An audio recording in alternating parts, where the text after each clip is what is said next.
Sarah. Sarah, come to the hospital quickly, something happened to Emily. What? What happened? I'm on my way. As soon as I heard the news, my mind went blank. I dropped everything and rushed to the hospital. At the hospital, John was sitting outside the operating room, looking dejected. He only slowly walked over to me when he saw me arrive. What on earth happened, John? I don't know exactly what happened. Emily is gone. The doctor said she suffocated. With that, John covered his head and started to cry. I don't even remember how I got home. All I recall is sitting by Emily's small bed, staring blankly at the window, as if that would somehow let me see my daughter. What's that? Then, I noticed something dark in the gap between the bookshelf and the window. Reaching out, I found it was a black stocking. John had been unfaithful? I was certain I never wore such things, and I had cleaned Emily's room that morning. Which meant the stocking appeared after I left for work. How could he do this to me? To Emily?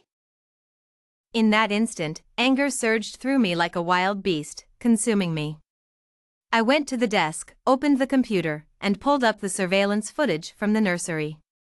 Only the surveillance would reveal what had happened. Let's see who this belongs to. From the moment the stocking appeared, my trust in John plummeted to zero. I started watching the footage from 7 p.m., when Emily was still asleep.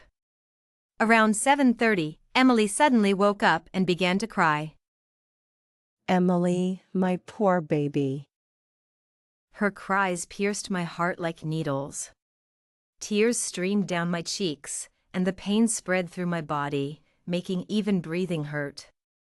Emily cried for over 20 minutes before a blanket was finally placed over her. Who is that? A woman? A slender woman's hand, wearing a Cartier bracelet, gently covered Emily with the blanket, without even glancing at her. I stared intently at the surveillance footage, watching Emily struggle with her tiny hands and feet until she finally lay still. It felt like an eternity. The last image was John, looking satisfied, coming to check on Emily. But when he lifted the blanket, the crib held only a cold, lifeless body. I clenched my fists, barely stopping myself from screaming. John!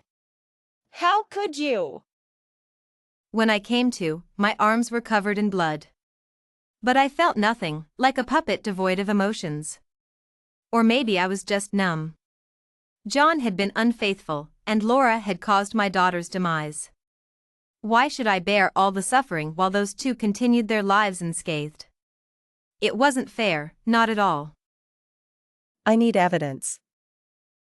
I slowly moved my fingers and copied the video. In that moment, I felt a strange sense of relief. Thankfully, John never paid attention to Emily, so he didn't know about the surveillance in the nursery. This provided me with a significant advantage, though it was one I wished I didn't need. I'll make them pay. I took a deep breath, composed myself, and turned to leave. I wanted to discuss Emily's arrangements with John, but all I found was a note on the table. It read, "Sarah, the company has sent me on a sudden business trip. Don't be too sad." At that moment, I almost laughed out loud. To avoid me, he even found such an excuse to stay away from home. It was also today that I realized a broken heart could indeed happen in an instant. Then, my phone suddenly rang. As soon as I answered, Lily's anxious voice came through the receiver. Anna, come to our hospital quickly. I just saw your husband bringing a woman for a prenatal checkup. Lily is a nurse in the obstetrics and gynecology department. Her hospital isn't the closest to our home, but it's one of the better ones. I forced myself to get up, leave the house, and hail a cab. After doing all this, I leaned back in the car and couldn't help but shed tears. No wonder John didn't care about our daughter. It turned out the woman outside was also expecting. When I arrived, I only saw John just leaving the hospital. I watched him open the passenger door and gently say, Get in the car, be careful. His cautious actions seemed to fear the woman might fall. The woman smiled shyly and got in. I almost couldn't hold on, but luckily, Lily came out just in time and supported me. Look at you. How did you let yourself get like this? Lily, my daughter is gone. I couldn't hold back anymore and cried in Lily's arms. Hearing this, Lily was stunned. After understanding the situation, she almost jumped up. That man dared to do such a thing? You can't let him get away with it. I know, but I haven't figured out what to do yet. My heart finally calmed down a bit, but my eyes were swollen and painful. That woman is already 4 months along and kept asking if it's a boy or a girl. When I saw her before, she came alone. Today, seeing John bring her, I quickly called you. After a pause, Lily continued. Otherwise, you should call the police. Even if it's accidental, there should be consequences. That man shouldn't get away with it and have children with someone else. Do you think I haven't thought about that? The monitor only captured a hand, it doesn't prove anything. As I said this, my voice began to choke. I couldn't control my emotions. Lily quickly hugged me again, gently stroking my hair. I lowered my head, and my heart gradually hardened. Evidence, I needed more evidence. If I couldn't use normal means to bring them to justice, then I would personally seek justice for my daughter. Tears silently slid down my cheeks, staining the corners of my eyes and strengthening my resolve. After returning from the hospital, I stood in the empty room and finally cried out loud again. In the days when John wasn't home, I remained quiet, like a puppet without emotions. Even Lily thought I was acting strangely and kept urging me to take a break. Only I knew that every moment at home, I wanted to end John's life. Finally, John could no longer hide and had to come home. From the moment I received the call, my fingers trembled uncontrollably. I soaked my hands in ice water for a long time before I could control myself. After pulling my fingers out of the icy water, I forced myself to smile. This was the smile I had practiced in front of the mirror thousands of times, the most appropriate one. Finally, I heard the door lock turn and saw David walk in from outside, carrying a suitcase. Sarah, I'm sorry. That day was too rushed, and I couldn't be with you. Look, I bought you the bag you wanted. David took out a beautifully wrapped box from the suitcase and handed it to me. I forced a smile.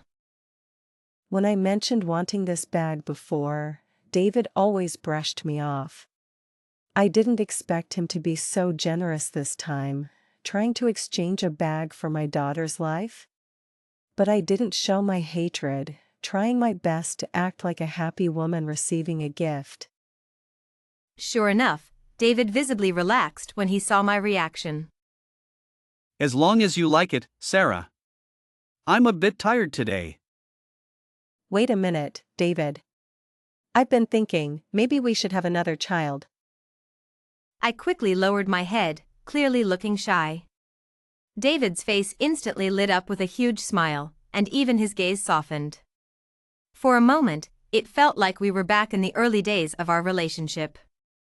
But only I knew that hidden in my heart were knives, were hatred. I've always wanted you to have another one. Emily was just a little girl. Let's have a big, healthy boy, okay? I forced myself to nod, pushing David away and walking towards the room, not forgetting to say in a sweet voice, David, I'll go prepare. The moment I returned to the room, I couldn't hold back anymore, and my body started trembling. So that's what he always thought. I thought the preference for boys over girls was long gone, but the person beside me was a wolf in sheep's clothing. No wonder that woman also wanted to have a son. Now I just want to see, when it comes to David's interests, what will happen to that woman who claims to love him so much. Looking at the box in my hand, I casually threw it on the table. But then I thought of something and walked over to open it, finding that something was indeed missing. This brand of bag always comes with a smaller pouch as a gift. But now, there was only the main bag in the box. I think I already have an answer as to where that pouch is. I didn't know if my smile grew wider. I only knew that I felt a great sense of satisfaction. Just then, I heard David's voice calling from outside. I opened the door to find the room in complete darkness. At that moment, the lights suddenly went out. I had to fumble around to find David, accidentally stepping on something. A piercing scream followed. And then, all the lights came back on. David was lying on the path I had just walked. What's going on? They say those with guilty consciences are haunted. David, why are you so unlucky today? Hearing my words, David instantly became irritable. What do you mean by this? Are you cursing me? I wanted to laugh inside, but I had to hold back on the surface. Couldn't hold it in so quickly? My daughter struggled for a long time before she passed away in fear. John, what's wrong with you? You know I've always been superstitious. Hearing my words, David seemed to realize that he had indeed been too agitated just now. His expression gradually calmed down, and his face softened a bit. But his eyes were still glued to me, making me very uncomfortable. All right, John. I was just saying it casually. Besides, my John is such a kind person. How could he have bad luck, right? Saying this, I forced myself to act like a love-struck girl, as if I could give him everything. Seeing his somewhat intoxicated eyes, I knew my method had worked, and I quickly seized the opportunity to add. John, you haven't helped anyone do anything bad, have you? I heard that helping others do bad things can bring great misfortune, and in severe cases, it could even lead to a family line ending. I deliberately spoke in a mystical tone, just to see David's reaction. Sure enough, hearing my words, David instantly pushed me away, and even broke out in a cold sweat. No. How could I help others do bad things? Don't you know what kind of person I am? He said this while avoiding my gaze. But I still noticed his evasive eyes and just smiled, pretending not to see anything. Of course, people who do bad things will have their family lines end. My John will definitely have a big family. Maybe because I kept talking about this, David couldn't take it anymore and avoided me, saying, I'll go take a shower first. After saying that, he hurriedly left, even stumbling a bit. Seeing him like this, I felt an indescribable satisfaction. I even wished he would just pass away in the bathroom, but then I thought that would be too easy for him. The suffering my daughter endured, I must make them pay back 100-fold. Thinking of this, I closed my eyes, feeling the beating of my heart. Only at this moment could I feel like a person, a truly living person. Soon I adjusted my thoughts and returned to the room, quietly waiting for David to come back. And just then, a scream came from the bathroom. I walked over to find David had fallen. I had no choice but to help him up, complaining seemingly unintentionally. Really, the bathroom never had anyone slip before. And John, you fell so badly, you must have really bad luck. After saying this, I looked at David, and as expected, his expression darkened. Don't say such things in the future. You're a graduate of a prestigious university. How can you be so superstitious? Don't worry, John, I won't say it again. Because this time was enough. I knew very well that although David hadn't said anything, he must have taken my words to heart, otherwise, he wouldn't be reacting like this. However, to create a complete rift in David's heart, this was far from enough. But I believe the days to come will be something to look forward to. David, being so disheartened, naturally didn't notice my expression. He just followed me back to the bedroom, lying on the bed without saying a word. This was exactly what I wanted. Any intimate actions with this person who indirectly caused Emily's loss would make me feel guilty towards her. David, perhaps because he had something on his mind, didn't start snoring until very late. But I couldn't sleep at all, thinking about Emily. Whenever I closed my eyes, I would see my daughter crying for me to hold her. She was so small, so pitiful. Tears flowed all night, and it wasn't until dawn that I managed to control my expression and went to make breakfast for David. David slept soundly and didn't wake up until after 8. Seeing the breakfast I made, he came over and kissed me. Both of us were stunned. We hadn't had such intimate actions for a long time. John, what are you doing? I'm a bit embarrassed. We've been married for so long. David seemed pleased by my reaction, holding my hand and saying seriously, We need to have another child. What's wrong with that? I forced a smile, feeling a chill in my heart, and asked David to sit down and eat. But after just a few bites, David clutched his stomach, frowned, and quickly ran to the bathroom. I continued to eat my breakfast slowly, feeling quite pleased. After a long time, David came out of the bathroom, looking a bit pale. John, did you eat something bad? Should we go to the hospital? No need, I might have caught a chill, it's nothing serious. Caught a chill? He was wrapped up like a mummy yesterday, how could he say he caught a chill? Although I thought this, my role was to be a good wife who cared deeply for her husband. So, I showed no sign of my thoughts and continued to look at David with concern. David had no appetite for the food, put on his suit, and said, I have something to do today, I won't be back for dinner. I nodded, knowing he was going to be with that woman again. But that was fine, I wanted to witness their unwavering love. So, after Michael left, I followed him out. I had borrowed Lily's car and parked it downstairs just for today's catching in the act. But as I got in the car, ready to follow Michael and see where he was going, I didn't expect that David didn't even drive but walked directly to the building next to ours. I didn't know what kind of feelings I had as I cautiously followed David to the place where that woman lived. I just felt like my brain exploded at that moment. It turned out I was really foolish, so foolish that I didn't even notice that woman lived right next to my house. It wasn't until now, after my daughter was harmed, that I became suspicious. For a moment, I didn't know whether to feel sorry for myself or to be surprised by David's actions. He really thought it was perfect, having his wife and lover living in the same neighborhood, even in adjacent buildings. It truly provided him with great convenience. I just didn't know what that woman was thinking. Knowing David already had a wife, she still eagerly came over to be the other woman. Money really is a powerful thing. I took a deep breath and returned home. The moment I entered the bedroom, I collapsed onto the floor.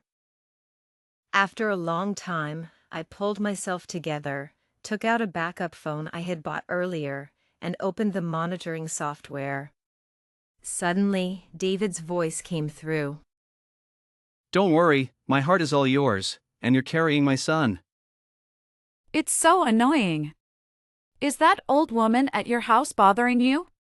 I don't want you to go back at all. Thinking about you facing that old woman makes my heart ache. All right, how about I take you to that French restaurant you wanted to go to today? Okay, but you owe me. The rest was just the two of them talking sweetly, and I couldn't listen any longer. I even vomited. But I hadn't been able to eat anything recently, so all that came out was some bile. I really couldn't understand how someone could act so perfectly in front of two people. Wouldn't it be exhausting? Unfortunately, I would probably never get the answer to that question. I stood up and saved the recording from the monitoring device. My heart felt desolate. That French restaurant, I had mentioned wanting to go there with David many times before. But every time, David brushed it off with a few casual words. I never thought that he would take someone else there. But that someone else wasn't me. I used to be a girl full of fantasies about love. How did I become someone who needed to put a listening device on my partner? Is this really the kind of love I had hoped for? I remained silent. It wasn't until Jessica called that I snapped out of my thoughts. Meet me at the cafe downstairs. I need to talk to you. Jessica hung up after saying that, and her serious tone made me feel a sense of foreboding. I quickly cleaned up the mess on the floor and hurried downstairs. When I arrived, Jessica had already ordered 2 cups of coffee and was sitting there. Seeing me, Jessica waved me over. Over here, Sarah. I sat down and looked at Jessica. I must have looked very haggard at that moment. Otherwise, why would Jessica be so startled? But before I could say anything, Jessica handed me her phone. Her expression was serious, indicating for me to look at the phone. I stared at the screen, watching the 2 people embracing, and fell into silence. The woman was wearing a Cartier bracelet on her wrist. She was standing outside the obstetrics and gynecology department with David, her pregnant belly already showing, smiling so sweetly. At this moment, Jessica finally spoke. I captured this at the time. I don't know if it will be of any use to you, but at least if you ever divorce David, it can serve as evidence. I didn't know what to say, so I could only look at Jessica with gratitude.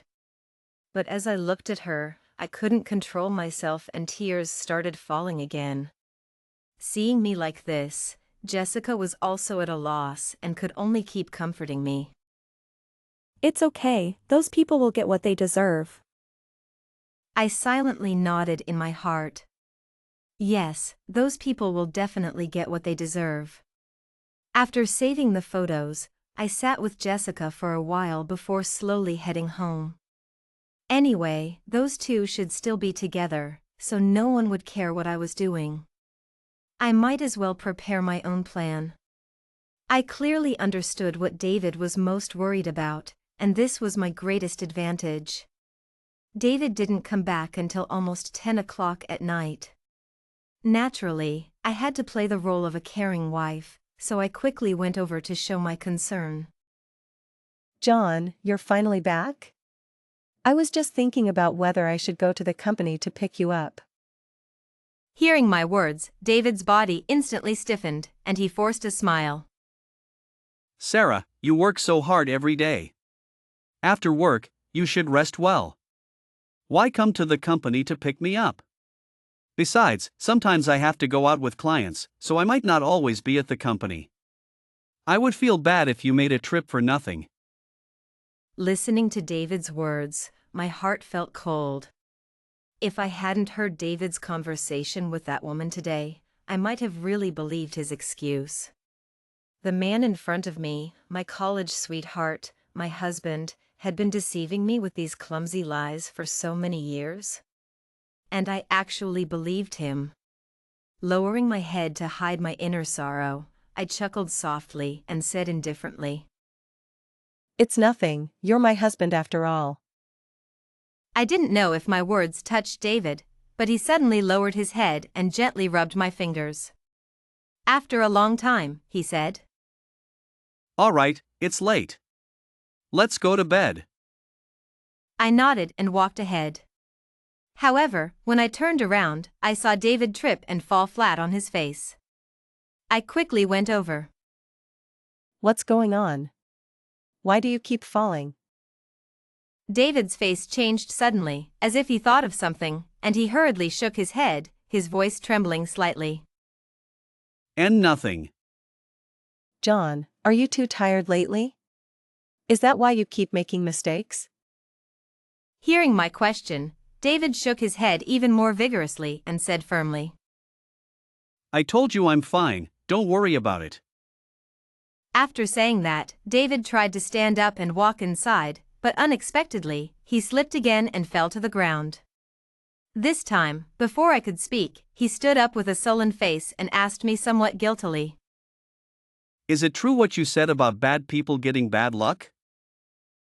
Hearing this, I knew David had completely fallen for my story, and I was pleased, though I didn't show it. Yes, but John, don't you usually not believe in these things? David shook his head and didn't ask any more questions. Although I was a bit disappointed that I couldn't deepen this thought in David's mind, I was still a little excited knowing he was now in a state of confusion. That night, I slept exceptionally well. But the person beside me probably didn't fall asleep so quickly. For the next 2 days, David mostly stayed at home. This made me very curious. John, why haven't you been working overtime lately? Is the company not busy? How could the company not be busy? Even David's assistant called me, asking what was going on with David lately. I just made up an excuse to brush it off. After all, I didn't want the situation I had worked so hard to create to be easily resolved by someone else. David raised his head woodenly when he heard my question. At that moment, I realized he seemed to have aged a lot suddenly. I just thought that since we lost our daughter, you must be very sad, so I stayed home to keep you company. Listen to that excuse. If I hadn't heard David's mutterings in his sleep, I might have believed it. In his dreams, David was constantly begging for mercy. Of course, I would never say that out loud. After all, I am a woman who is wholeheartedly devoted to her husband. I still plan to give David a big, healthy son. Actually, I've come to terms with it. Let's have a son, and Emily will surely understand your intentions and won't blame you.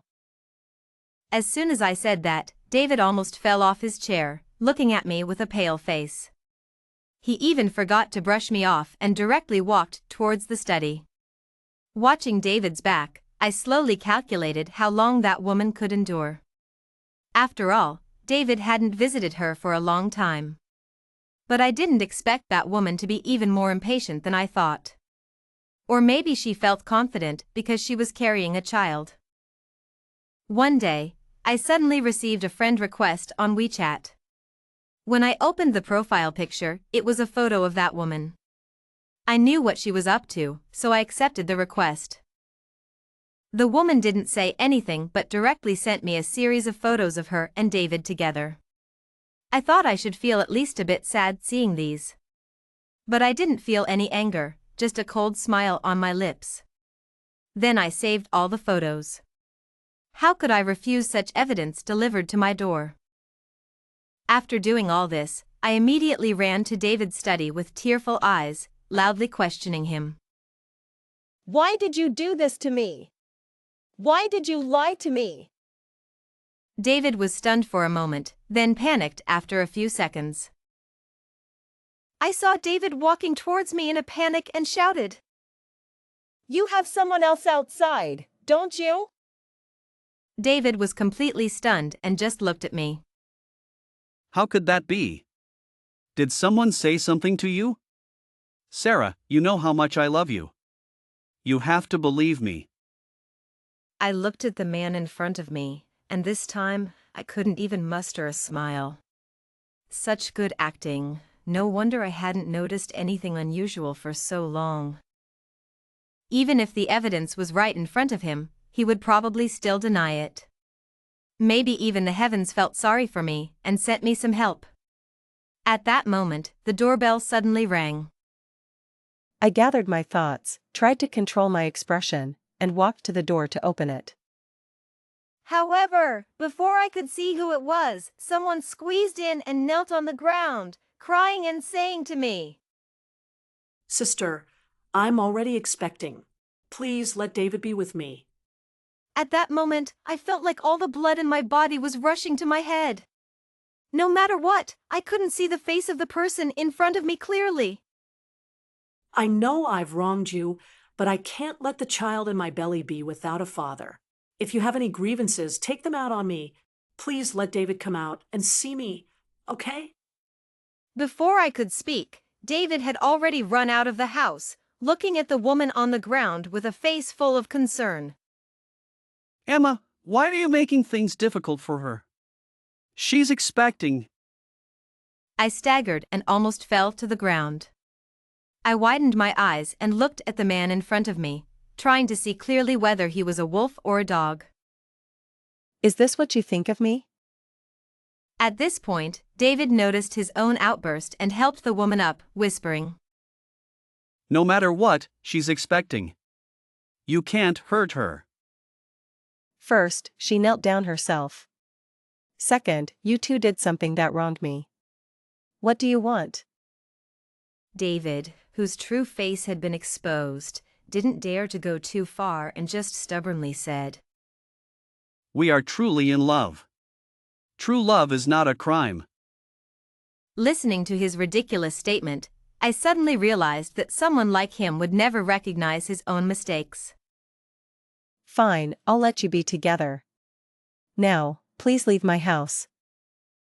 David hesitated after hearing this, but when he saw the woman's expecting belly, he gritted his teeth and chose to leave.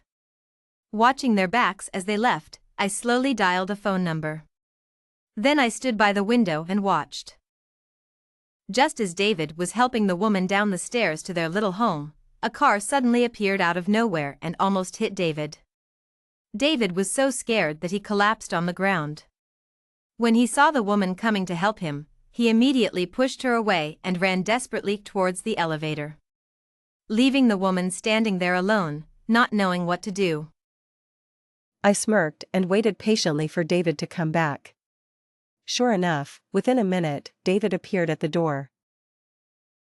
The moment David saw Sarah, he knelt down directly, saying in a panic, Sarah, please save me. That woman is a jinx, she will ruin me. Sarah, you are the only one in my heart. It was that woman who seduced me. Sarah, help me, let's get rid of her together. David kept repenting, while Sarah watched the scene with amusement. When she felt it was enough, she pretended to be in a difficult position. But David, I can't help you. She has been clinging to you, and she's expecting. There's nothing I can do. She saw a flash of ruthlessness in David's eyes, knowing her words had worked, so she helped him back to the room to rest. She casually sent the recording to the woman. As expected, it didn't take long for the woman to come storming in. Seeing this, Sarah helplessly pushed David out. David, after you deal with this, we can live happily as a family. I'll give you a son. With her words, David's eyes turned cold instantly. He stared at the woman and suddenly said, I told you not to bother me anymore. The woman wanted to say something, but she didn't expect David to suddenly push her down the stairs. A pool of blood quickly gathered under her. Watching the whole drama unfold, Sarah didn't hesitate to call the police. Please come quickly, I saw. My husband pushed a woman down the stairs. The police arrived soon. It wasn't until the last moment that David realized his situation and shouted desperately, Sarah, save me! Sarah shrank back, protected by a female officer. We need you to come to the station for further investigation. Okay. At the police station, Sarah answered the questions while sobbing. When asked about the relationship between the woman and her husband, she showed the photos and recordings on her phone. After seeing these, everyone fell silent. It's all over now. Things will get better. Thank you. Later, she heard that the woman didn't survive due to severe injuries. The next time she heard about David was a month later when he was to be sentenced for intentional harm. The person who told her this was standing in front of her, holding some newly bought items. Ms. Zhang, was all this really just a coincidence? Was David's so-called retribution just his own madness? Does the truth really matter that much? If you harm someone, you should face the consequences, shouldn't you? This sentence quickly dissipated in the wind. Sarah didn't go home but went to Emily's small grave. It was a place she had set up alone, carrying all her motivation to keep going. She sat by Emily's grave, softly singing lullabies to her as she used to. Emily, sleep well. Those who hurt you have faced their consequences. Be happy, and if you have a choice next time, don't come to find Mommy. As she left, a gentle breeze rustled the green grass. At that moment, she felt Emily's touch. It was gentle, like the sunlight, touching her.